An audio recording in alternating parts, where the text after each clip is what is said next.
Okay, it's weathering day, so here is our selection of weapons. We're going to go with Tamiya's panel liner in black, I think, to get most of the panel lines. We'll clean that up with enamel thinner, and I have another enamel wash, which is a crusted rust deposits, it says, which I thought I was going to use kind of more for like a exotic fluid leak, maybe coming from the hoses on the legs. I thought would work. But there's our enamels that we're going to use for our panels and stuff. And then I have two more washes. This one is a more of a streaking rust, which might work better. And these are acrylics, so these are water-based.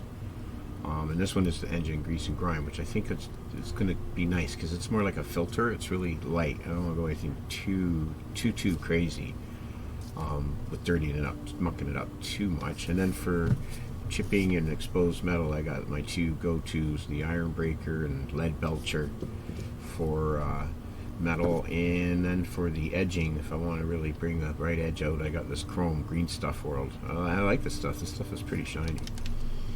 And I was also making a bit of a wash around some of maybe the metallic parts and stuff out of this sea blue XF. So this is just some isopropyl in here underneath. I just got a trap between the two cups, but I just mixed out a really thin filter for that, for some of the mechanical bits and some of the metal. So yeah, I think best thing to do, I guess, is make some space. I will get him laid out and get a look at him and start moving forward. So here, let me get organized here. I'm at that stage after a build where it's chaos for the most part. So let me get a grip on what's going on here, and we'll get him laid out.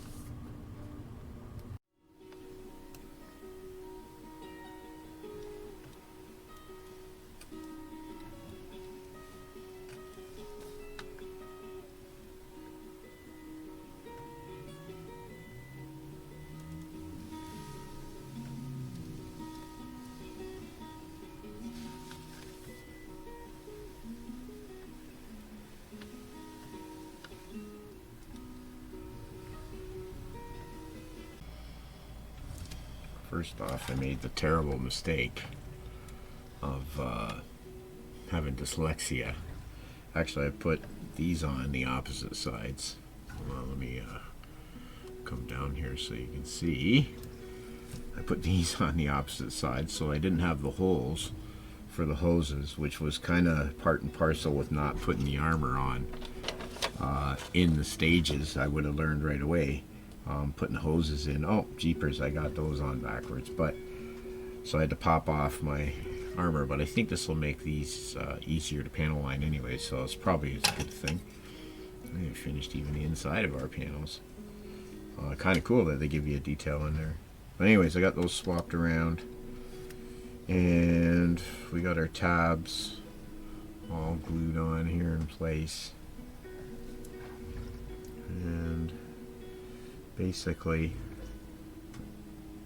now I think I'm going to weather these, panel line these before we put them on, clean up his feet and get his feet panel lined, and then we'll just start working our way up.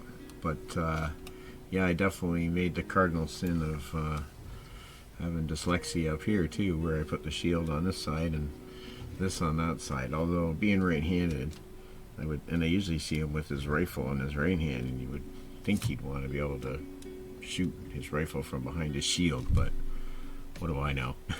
I don't know anything. So, okay, I'm going to pop these off anyways to panel line them and weather them and stuff. Well, this one's pretty well weathered, but I'll pop them off, switch them around, and while I'm at it, I can do the arms. And we've got to put our one last screw in here on the other side to hold our power cable. So we got the paint put on our cables. Return here is the last of our cable things, and our last of our poly caps and our battery and our little shock that goes in here underneath our backpack. Finishes that off.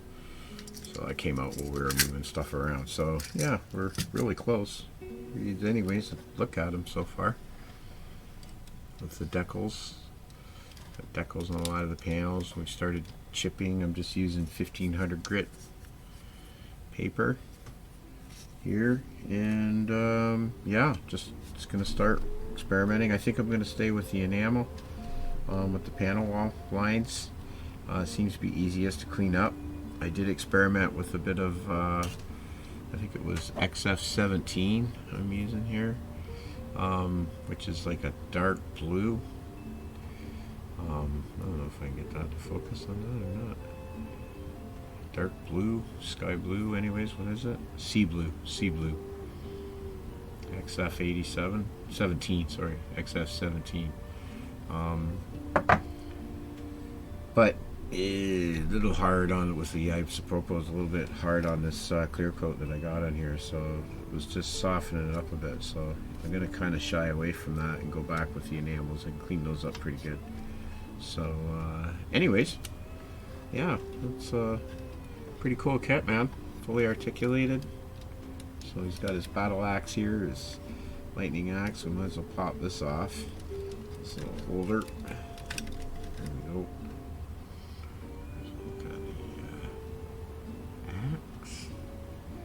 Give it a super purple paint. It was purple, so figured I'd give it a killer coat of purple. And sort of gave it a chrome edge along the edges here just to catch the light. And yeah, I think I might do something here with this pommel at the end. I think I might do some black or something and make it look like it's a grip or something there, and then finish this off with some silver. Give this a little bit of a sand here. But anyways, let's look at his axe. And look at his Zaku machine gun. Here's got a coat of paint. We just have to put the lenses in the scope. And then add a little tab. I want to add a little tab on the other side here. Doop, doop. 2 little tabs out of styrene card, and I'll just paint those. Here's his 100mm tank rounds. Tracer and armor piercing. And we do have the lid right here for the ammo case right here. Cover it up. There we go, one functional Zaku machine gun with scope and launcher. Supposing it's got a decal on the side there, a little bit of metallizing just to sort of give it the metal. So yeah, I think we're ready to start weathering and panel lining on this guy. So if you care to join me, hang around and we'll get this guy laid out. I'm just going to make some room here, get him laid out, and we'll start doing some panel lining. I think first is where we'll start. So let's get some room, get him laid out here, and get started. Here, I might as well go overhead here. Let's see. I think we'll just set him right here. Might as well start with these panels here. There's my little tabs. It's a little bit crooked. It's still a little bit. Let him set up. Okay, so that was, I used the tabs just to cover up the nibs from the sprue cuts. Bring this guy down a bit. It seems like he's just a bit crooked. Yeah, just to cover those. That's something I won't repeat. Our next build, we are definitely going to cut off all of the plate parts, armor parts, and sand them right out and get the nubs right cleaned down before we paint. But not being confident enough as where they went and left and right, and I was screwing up left and right here and there all over the place. So as it goes. So yeah, I think for my first tackle on one like this, I think it was maybe a good idea just to sort of keep them on the sprue. But now that I've done that, I think yeah, we'll definitely stick with taking them off and sanding them. Okay, just gonna let that set up. I'm just fiddling with the this here. Let me get us centered here. Let me get us centered here. How does that look? Yeah, that's a little bit better, eh? There we go. Much better. Okay. Let's get some panel lining going. I think I'm going to let them dry, and I'll do the ones without our tabs first. So we got this here.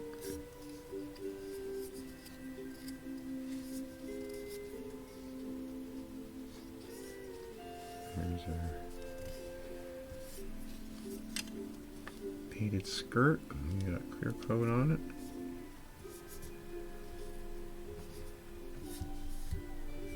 So I'm thinking I'll do panel line before I sand.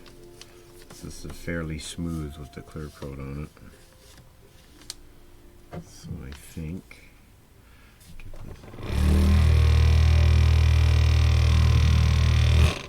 give that a little bit of a shake.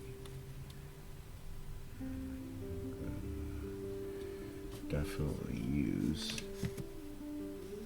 a very small brush, which I should have around here somewhere.